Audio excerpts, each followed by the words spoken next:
What's up, guys? Philly Soccer Page post-game show. I'm Mike Servideo here with Greg Orlandini.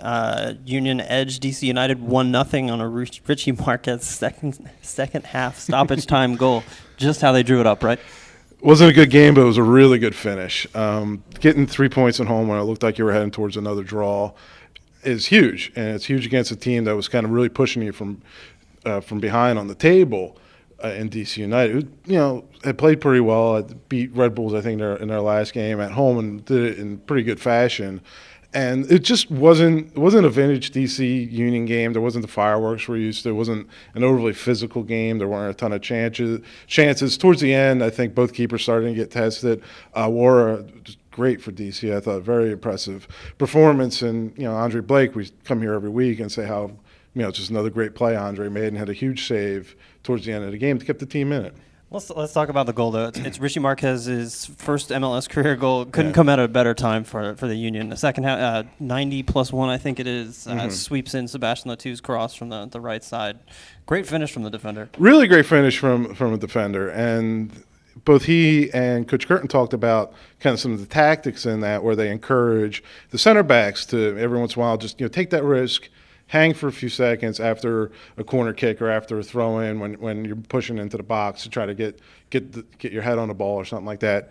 Just stay in there because you're going to be that extra guy, and chances are you're the guy that, you're a defender. They're probably going to peel off of you to go to like a Latu or a CJ or something like that. So you may find yourself in some space, and that's kind of exactly what happened. Yeah. I mean, it was a great ball in from Latu. I think what gets lost in that sequence, too, is it's a great ball into Latu from Josh Yarrow, who Curtin really praised in his press conference. And I thought had a pretty solid game. Can we talk about Josh Yarrow? I mean, I think he's got more impressive each game. He's really calm on the ball and has really good feet. There's one play kind of middle of the second half where he was hemmed in deep in his own box and was able just to use his feet, get himself free, get to the sideline, draw a foul to I mean, that's an relieve the experienced pressure. play from a rookie. It really back. is. Yeah. It's really, and it was a little worrying because some of the early stuff you heard about him, he was struggling a little bit in Bethlehem.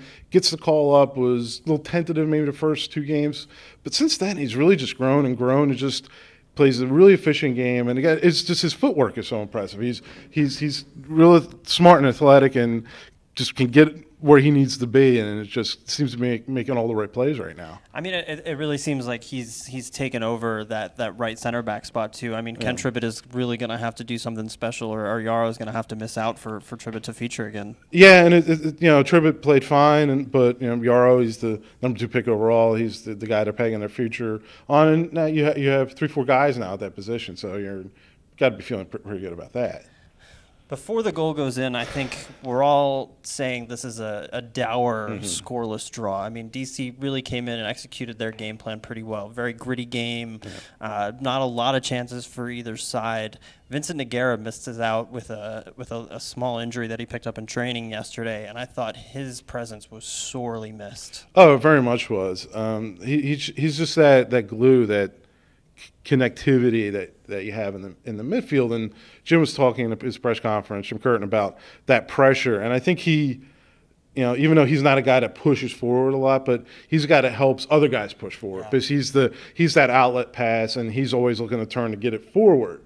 So it allows other guys to move ahead, and they just didn't have that. And I thought Carroll and Warren Craval played pretty flat. Warren got forward a little bit more, but I thought the two of them were pretty flat. And I think it was really a game of, a couple guys not doing enough and a couple guys doing too much. Like I thought Tranquillo Barnetta, who's great quality and all that, was really just out there really trying to put the team on his back and do it all out there. And he didn't seem to be getting a lot of help. So it came out in the post-game press conference that Fabinho couldn't get rid of some calf cramps, which is why Ray Gaddis came into the game. Roland Alberg doesn't come in until the 87th minute, though. Curtin references that having to change the left back messes with the substitution cycle, but still, I think, myself included, thought maybe that Alberg sub still could have come 10 minutes earlier, at least. I would like to see it earlier, just again to get some more connectivity in the midfield and have an extra more creative guy out there to help Barnetta out. It's tough for standing here. They got 3 points. It's tough to argue with the win, and it's great heroic fashion. They got it, but if you want to sit there and kind of peel the game apart a little bit, that's one thing you can kind of look at. And he said in the press conference, I asked him, does that does that throw your rotation off? And yeah, it certainly does, because you don't really like to sub out defenders unless you're taking a guy off for it's a tactical thing where you take a guy off to add another offensive player. But like for like on your defense, you try not to do that. Union next in action when they travel to Orlando next Wednesday. Yeah. What changes would you expect to see in the team for that one, do you think? If they're healthy, Fabinho probably stays in. I'd like to see maybe because they're going to be on the road for the next couple games. See Carroll get a break. I think they've been doing a pretty good job of doing that. Hopefully Vincent's healthy, so you'll be able to give Carroll that break and keep Warren in.